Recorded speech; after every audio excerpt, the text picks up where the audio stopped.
হঠাৎ এই ক্যামেরাম্যান আপনার বিভিন্ন ধরনের ট্যালেন্ট আমি বলতে পারি যে একটা মূর্খ কিন্তু মুগ্ধ।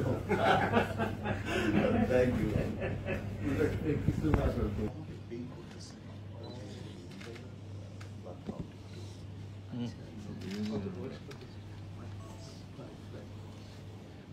ছেলে মেয়ে কয়? দুই ছেলে না আমার দুই মেয়ে। আমার দুই মেয়ে, কিন্তু আপনার সঙ্গে আমার 50 বছরের কি বলেন? দেশ বিদেশে 41 কোটি টাকা ব্যবসা করেছে এবং লাস্ট বরবাদ নামে একটা সিনেমা, এটা 100 কোটির কাছাকাছি কিছু অংশ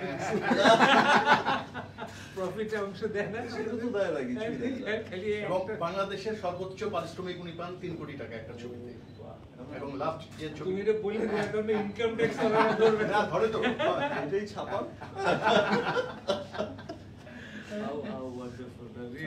And আমরা তো we need film personalities, we need iconic figures যাদের দেখে আরো ইয়াং ছেলেরা অনুপ্রাণিত হবে। আমরা চেষ্টা করে যাচ্ছি, আমি চেষ্টা করে যাই যে গ্লোবালি কতটা রিচ করে, বাট এখন কিন্তু আপনি হয়তো শুনবেন ওদের কাছ থেকে আমাদের সেই প্রিয়তম থেকে 3 ইয়ার্সের এই জার্নিতে নর্থ আমেরিকা হোক, ইংল্যান্ড হোক, ইউরোপের দেশ হোক, অস্ট্রেলিয়া, নিউজিল্যান্ড হোক, আর মিডল ইস্ট, ইনফ্যাক্ট পাকিস্তানও আছে, অফিসিয়াল মাল্টিপ্লেক্সে সিনেমা দেখেছে আগে, এবং একটা বড় অংশ কিন্তু ওভারসিজ দেখেছে।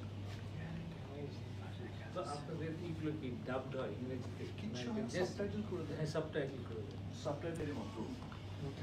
তারপরে তখন একদিন হচ্ছে আমরা এফসি দেখতে, শুটিং দেখতে আমার ফ্রেন্ডদের সাথে, তো আসার পর হয়তো একটু পছন্দ ছিলাম আবার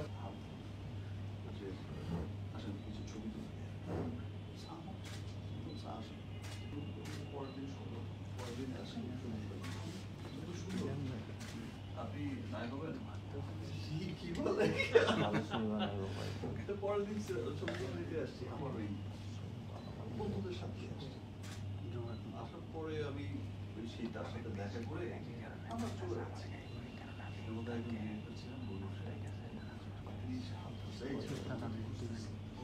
কোথায় গেছি, আমি তো অবাক হয়ে গেলাম, আমি আমার খুব নার্ভাস ছিল। পরে বললো যে আমি অমুক সিনেমা বানাচ্ছি,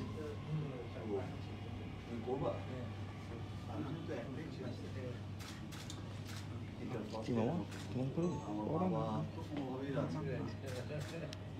অনেক বছর, কিছু বছর আগে তো আমাদের সালমান ভাই মারা গেছে।